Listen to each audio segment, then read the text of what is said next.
Romanos capítulo 8. Portanto, agora nenhuma condenação há para os que estão em Cristo Jesus, porque a lei do Espírito da vida, em Cristo Jesus, te livrou da lei do pecado e da morte. Porquanto o que era impossível à lei, visto que se achava fraca pela carne, Deus enviando o seu próprio Filho em semelhança da carne do pecado, e por causa do pecado, na carne condenou o pecado, para que a justa exigência da lei se cumprisse em nós, que não andamos segundo a carne, mas segundo o Espírito. Pois os que são segundo a carne inclinam-se para as coisas da carne, mas os que são segundo o Espírito para as coisas do Espírito. Porque a inclinação da carne é morte, mas a inclinação do Espírito é vida e paz. Porquanto a inclinação da carne é inimizade contra Deus, pois não é sujeita à lei de Deus, nem em verdade o pode ser. E os que estão na carne não podem agradar a Deus. Vós, porém, não estáis na carne, mas no Espírito, se é que o Espírito de Deus habita em vós. Mas, se alguém não tem o Espírito de Cristo, esse tal não é dele.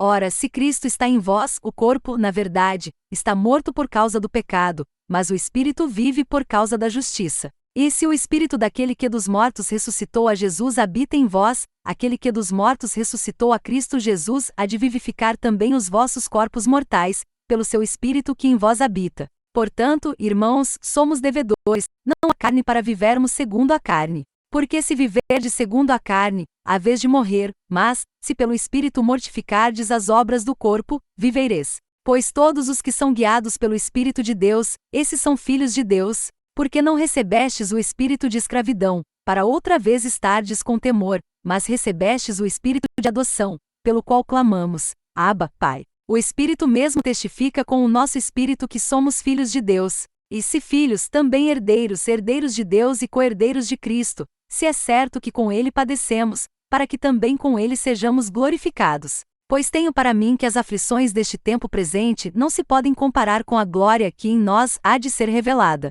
Porque a criação aguarda com ardente expectativa a revelação dos filhos de Deus. Porquanto a criação ficou sujeita à vaidade, não por sua vontade, mas por causa daquele que a sujeitou, na esperança de que também a própria criação há de ser liberta do cativeiro da corrupção, para a liberdade da glória dos filhos de Deus. Porque sabemos que toda a criação, conjuntamente, geme e está com dores de parto até agora. E não só ela, mas até nós, que temos as primícias do Espírito, também gememos em nós mesmos, aguardando a nossa adoração, a saber, a redenção do nosso corpo, porque na esperança fomos salvos.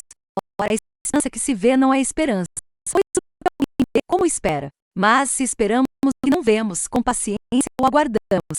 Do mesmo modo também o Espírito nos ajuda na fraqueza, porque não sabemos o que havemos de pedir como convém, mas o Espírito mesmo intercede por nós com gemidos inexprimíveis. E aquele que esquadrinha os corações sabe qual é a intenção do Espírito, que ele, segundo a vontade de Deus, intercede pelos santos. E sabemos que todas as coisas concorrem para o bem daqueles que amam a Deus, daqueles que são chamados segundo o seu propósito.